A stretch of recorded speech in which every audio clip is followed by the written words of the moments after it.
সাহাবীরা খেজুর গাছের ডাল দিয়া তরবারি বানায় যুদ্ধ করছে না? তরবারি ভাঙিয়া গেছে, নবীজির কাছে আসছে, নবীজি তরবারি নাই, লও খেজুর গাছের ডাল। সেই ঈমান তো থাকতে হবে। শাহজালাল মুজাদ্দিদ ইয়ামানি সেই ইয়ামান থেকে আসছে সিলেটে, বানায় বলতেছি, এই কথা বলেন, বানায় বলতেছি। ইয়ামান থেকে সিলেটে আসছে, আস্তে আস্তে তার সাথে বিশাল কাফেলা, বিশাল 313 জনের একটা কাফেলা হয়ে গেছে। যারা সিলেটে গেছেন, এখনো সুরমা নদী অনেক গভীর, নদীর পারে গেছে।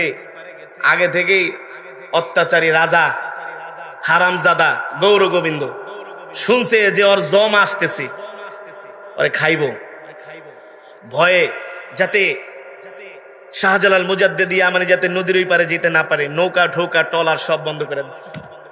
কি করে দিছে? ধর্মঘটের ডাক দিছে।